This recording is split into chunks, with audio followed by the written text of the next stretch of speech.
Hello friends, स्वागत है आप सभी लोगों का हमारे चैनल क्विक स्टडी में। मैं अकमल बेस्ट। इस वीडियो के माध्यम से दोस्तों आपको यहाँ पर कराऊंगा आर्मी नर्सिंग असिस्टेंट का दोस्तों 2019 का पेपर, जहाँ पर आपको दो सेक्शन मिलेंगे। पहला आपका मिलेगा बी वाला, नेक्स्ट वाला आपका सी वाला। दोनों में ही दोस्तों आपको मैथमेटिक और भौतिक विज्ञान यानी कि फिजिक्स के क्वेश्चन मिलेंगे। तो आराम से आप टॉपिक को देखें शुरू से लेकर आखिर तक, और जो भी क्वेश्चन मिलेंगे सारे क्वेश्चनों को नोट कर लेंगे। तो देखिए शुरू करते हैं आज के क्वेश्चनों को। तो यहाँ पर देखिए दोस्तों ब्रह्मपुर का पेपर है और आपका पहला जो सेक्शन नंबर बी है, तो यहाँ पर आपको सेक्शन नंबर बी में 11 से लेकर 15 तक मैथमेटिक्स के क्वेश्चन देखेंगे। देखिए पहला क्वेश्चन क्या दिखता है दोस्तों आपको। 2 वर्ष पहले राम और श्याम की आयु का अनुपात 3:2 था और वर्तमान में उनका अनुपात 7:5 है। तो श्याम की वर्तमान आयु क्या होगी। यानी कि आपको पूछा गया है the ratio between Ram's and Shyam's age 2 years ago was 3:2 and the present it is 7:5. The present age of Shyam is. यहाँ पे देखिए दोस्तों आपको पहले वर्तमान से शुरू करना है, यानी कि यहाँ पर आपको दिया है ratio of Ram's and Shyam's age. यदि आप प्रेजेंट की बात करें यानी वर्तमान की बात करें दोस्तों, तो ये आपको दिया गया है यहाँ पे 7:5। यानी कि यहाँ से आप मान लेंगे दोस्तों let age of Ram equal to क्या मान लेंगे आप 7 है, तो आपको रेशियो में दिया गया है तो यहाँ पर आप 7x मान लेंगे। और वैसे ही मान लेंगे दोस्तों age of Shyam equal to 5x है। अब चूंकि आपको निकालना क्या है दोस्तों, आपको 5x को निकालना है, तो इसके लिए पहले आपको x को निकालना पड़ेगा। तो यहाँ पर आपका टारगेट है x को निकालना। नेक्स्ट वाला रिलेशन आपको दिया गया है, देखिए यहाँ पे 2 वर्ष पहले यानी बिफोर 2 ईयर। यदि आप बात करें दोस्तों बिफोर 2 ईयर्स, इनका रेशियो क्या था दोस्तों। यदि आप बिफोर 2 ईयर निकालें दोस्तों एज को, तो एज क्या हो जाएगी, तो राम की जो एज होगी, चूंकि आपने देखा प्रेजेंट में क्या है दोस्तों ये 7x है, तो 2 वर्ष पहले हो जाएगी 7x - 2। और वैसे आप देखें श्याम की, तो ये हो जाएगी दोस्तों 5x - 2। और दोनों का ही आपको रेशियो दिया गया है, यानी इन दोनों का जो अनुपात है या फिर आप कहें दोस्तों जो बट्टा है, भाग है, वो आपका दिया गया है इक्वल्स टू यहाँ पे 3:2 यानी कि 3/2। तो यहाँ से दोस्तों आप इस वाली इक्वेशन को सॉल्व कर लेंगे और आपको निकालना है 5x को। तो यहाँ पर देखिए क्या आएगा। जब भी दोस्तों आपको यहाँ पे देखिए दोनों साइड 1, आपका यहाँ पे केवल 1 डिवीजन होगा, तो आप यहाँ पर डिनोमिनेटर नोमिनेटर को क्रॉस मल्टीप्लिकेशन कर देते हैं, यानी कि वज्र गुणा करते हैं। तो यहाँ पर देखिए 2 का यहाँ गुणा करेंगे, तो यहाँ पर आपको मिलेगा 2 × 7x - 2 इक्वल टू यहाँ पर 3 5x - 2। तो यहाँ गुणा कर देंगे अंदर आप, तो यहाँ पर आपको मिलेगा 14x - 4 इक्वल टू 15x - 6। तो यहाँ से दोस्तों यदि आप 14x को यहाँ डालते हैं तो x बराबर क्या आ जाएगा 2 आपको मिलेगा, यानी कि x बराबर 2 मान आपको मिलता है।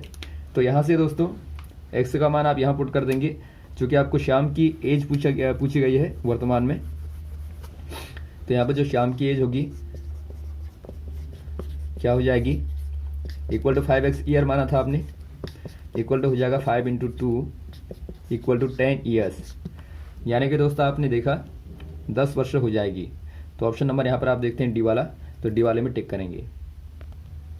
नेक्स्ट क्वेश्चन देखिए दोस्तों, वह सबसे छोटी संख्या क्या है जिसको 8, 9, 12, 15 से भाग करने पर प्रत्येक स्थिति में शेष 1 मिले। यानी कि आपको पूछा गया है what is the least number which when divided by 8, 9, 12, 15 leaves remainder as 1 in each case. यानी कि प्रत्येक दशा में आपको दोस्तों शेषफल 1 मिलता है। तो यहाँ पर आप क्या करेंगे, देखिए जब भी आपको लीस्ट नंबर निकालना होगा, लीस्ट नंबर आपको निकालना होगा दोस्तों, तो आपको एलसीएम निकालना है, यानी कि आपको लॉसोपो यहाँ पर निकालना है। यहाँ पर चूंकि देखिए दोस्तों आपको एक रिमाइंडर मिलता है, आप इसको एलसीएम में ऐड कर देते हैं ऐसी वाली कंडीशन में। तो यहाँ पर देखिए पहले आप क्या निकालेंगे, आपको जो नंबर दिए गए हैं 8, 9, 12 एंड 15 दिए गए हैं, इनका दोस्तों पहले आप क्या निकालेंगे, यहाँ पर लॉसोपो निकाल लेंगे। तो यहाँ पर देखिए पहले आप 2 से डिवाइड करते हैं या 4 से आप कर दीजिए। यहाँ पर 2 मिलेगा, 9, यहाँ पर 3 और यहाँ पर 15। अब यदि आप करते हैं दोस्तों 3 से डिवाइड तो आपको 2 और यहाँ पर 3, यहाँ पर 1, यहाँ 5 मिलेगा।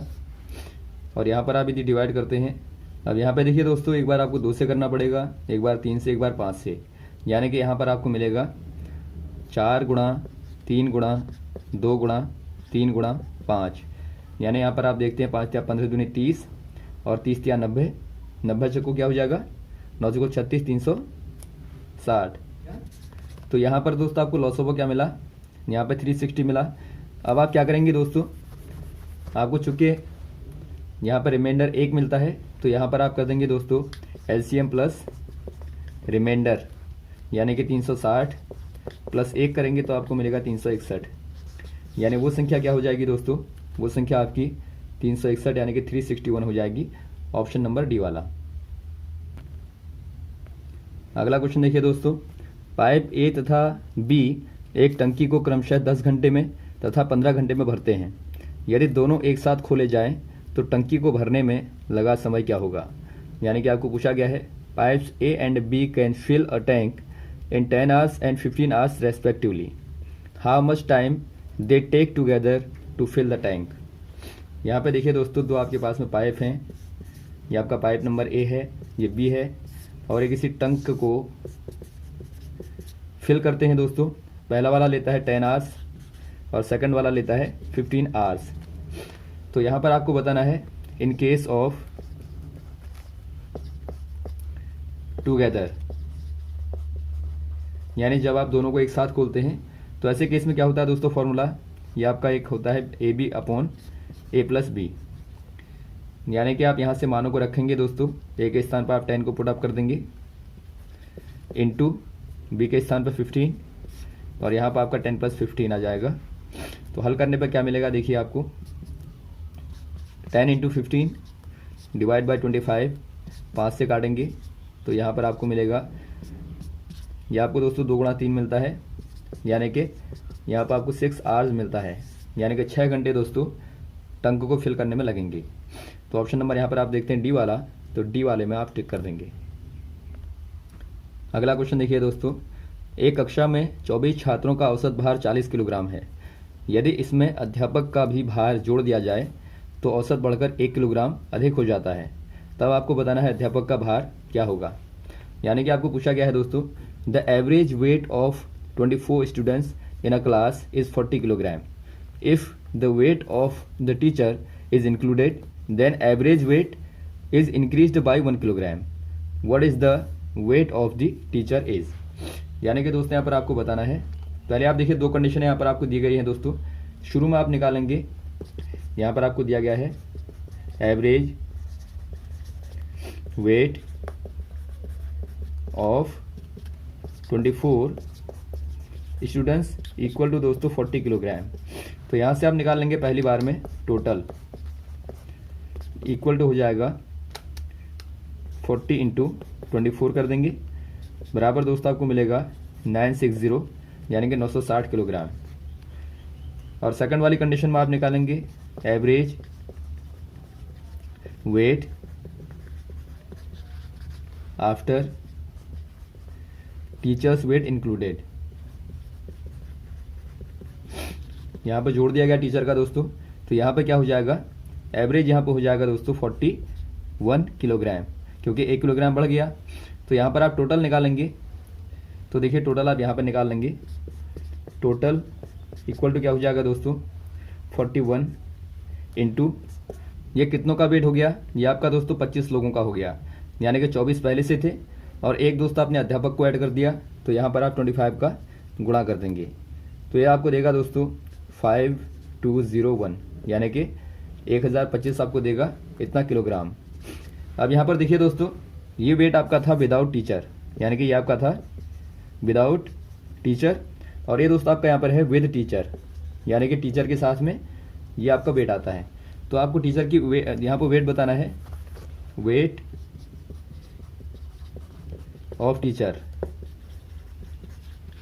इक्वल टू क्या हो जाएगा दोस्तों, आप दोनों को सबट्रैक्ट कर देंगे, यानी आप दोनों को घटा देंगे तो आपको मिलेगा 1025 माइनस 960 कर देंगे, बराबर आपको मिलेगा दोस्तों 65 किलोग्राम। तो यही हो जाएगा आंसर ऑप्शन नंबर बी वाला। अगला क्वेश्चन देखिए दोस्तों, 6,000 रुपये पर 10% प्रतिवर्ष की दर से 4 माह का साधारण ब्याज क्या होगा। यानी कि आपको पूछा गया है the simple interest on RS 6,000 for 4 months at 10% per annum is. यानी कि आपको पूछा गया है दोस्तों, जो अमाउंट है दोस्तों यहाँ पर आपका 6,000 रुपये, यानी कि ये आपका प्रिंसिपल अमाउंट है। और वैसे आपको यहाँ पर रेट दिया गया है 10% पर एनुअल, यानी कि 1 वर्ष का दोस्तों प्रति वर्ष का आपको 10% की दर दी है। और वैसे ही दोस्तों आपको टाइम यहाँ पे दिया है 4 मंथ्स। यहाँ पर देखिए दोस्तों, चूंकि दर वार्षिक है तो इसीलिए आपको यहाँ पर समय भी यानी कि टाइम को भी दोस्तों ईयर में ही लेना पड़ेगा। यानी कि 4 महीने बराबर क्या हो जाएगा 4/12 ईयर्स, यानी कि 1/3 ईयर्स यहाँ पर आप रख देंगे। तो दोस्तों आप यहाँ पर पुट कर देंगे वैल्यूज़ को। जो आपका सिंपल इंटरेस्ट होता है यानी कि जो साधारण ब्याज होता है बराबर होता है दोस्तों PRT/100, यानी कि जो P आपका है प्रिंसिपल अमाउंट 6,000 रुपये गुणा, और जो R है दर 10 गुणा, जो समय है 1/3 और डिवाइड बाई 100। तो यहाँ से आप हल करते हैं तो क्या मिलेगा, देखिए आपको 3 से आप यहाँ काट देंगे तो आपका यहाँ पर 20 बचेगा। तो 20 गुणा 10 कर देंगे तो आपको 200 मिलेगा। यानी दोस्तों जो ऐसा ही होगा वो आपका 200 रुपये हो जाएगा। तो ऑप्शन नंबर यहाँ पर आप टिक कर देंगे बी वाले में। तो यहाँ पर देखिए दोस्तों आप सेक्शन नंबर सी में आ जाइए, यानी कि यहाँ पर आपको मिलेंगे भौतिक विज्ञान के यानी फिजिक्स के 16 to 20 तक के क्वेश्चन, यानी 5 क्वेश्चन यहाँ पर भौतिक विज्ञान में भी आते हैं आपके। तो यहाँ पर आप इनको देखेंगे। पहला क्वेश्चन आपको दिखता है दोस्तों, आवेश डैश का प्रवाह है, यानी कि आपको पूछा गया है charge is the flow of. यदि आप बात करें दोस्तों, charge is the flow of, किनका फ्लो होता है दोस्तों। यदि आप बात करें अकॉर्डिंग टू कूलॉम्स लॉ, ये क्या कहता है दोस्तों, चार्ज Q इक्वल टू होता है NE, जहाँ पर दोस्तों N बराबर है नेचुरल नंबर 1 2 3 4 डैश होता है, और E का मतलब है दोस्तों चार्ज ऑफ 1 इलेक्ट्रॉन, यानी कि इलेक्ट्रॉन का दोस्तों एक चार्ज जो होता है वो यहाँ पर आपका है। यानी एक प्रकार से आप कहते हैं दोस्तों Q बराबर NE होता है, और यहाँ पे N जो है वो आपका होल नंबर होगा, यानी कि एक पूर्ण नंबर होगा। इसको दोस्तों आप क्वांटम रूल भी कहते हैं चार्ज का, आप याद रखेंगे, क्वांटम रूल भी आप कहते हैं। तो यहाँ पर आप क्लियर देखते हैं दोस्तों, जो आवेश होता है इलेक्ट्रॉनों का प्रवाह होता है, यानी कि आवेश जो है दोस्तों क्या होगा, फ्लो ऑफ इलेक्ट्रॉन्स हो जाएगा। तो ऑप्शन नंबर यहाँ पर आप सी वाला देखते हैं, आप सी वाले में टिक कर देंगे। नेक्स्ट क्वेश्चन देखिए दोस्तों, विद्युत प्रवाह घनत्व क्या है। यानी कि आपको पूछा गया है the electric current density is, यानी कि यहाँ पर आपको बताना है जो इलेक्ट्रिक करंट डेंसिटी होती है दोस्तों वो एक प्रकार की कैसी क्वांटिटी होती है, वेक्टर हो गया स्केलर। आप जानते हैं दोस्तों वेक्टर कौन सी होती हैं, जो वेक्टर क्वांटिटी होती है यानी कि सदिश राशियाँ जो होती हैं उनमें आपको मैग्नीट्यूड के साथ में यानी कि परिमाण के साथ में डायरेक्शन भी देनी होती है, यानी कि दिशा भी दोस्तों यहाँ पर होनी चाहिए। लेकिन जो स्केलर होती हैं यानी जो अदिश राशियाँ होती हैं वहाँ पर केवल आपको मैग्नीट्यूड ही चाहिए होता है, यानी कि दोस्तों केवल वहाँ पर आप केवल परिमाण ही देखते हैं। तो यहाँ पर देखिए दोस्तों, जो इलेक्ट्रिक करंट डेंसिटी होती है, इलेक्ट्रिक करंट डेंसिटी जो होती है ये दोस्तों एक प्रकार से कहलाती है चार्ज या फिर आप कहें करंट पर यूनिट एरिया। मान लीजिए यहाँ पर आपने कोई वायर को लिया तो इसकी क्रॉस सेक्शनल एरिया से दोस्तों जितना भी करंट फ्लो करता है तो इसी को आप कहते हैं डेंसिटी, यानी करंट डेंसिटी कहते हैं।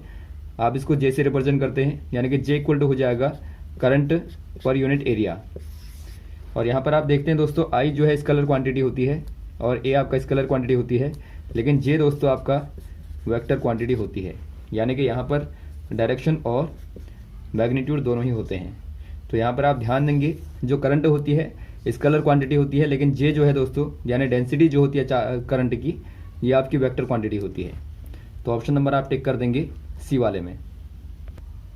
अगला क्वेश्चन देखिए दोस्तों, तुंगतामापी यंत्र डैश को मापने में काम में आता है। यानी कि आपको पूछा गया है altimeter is used to measure.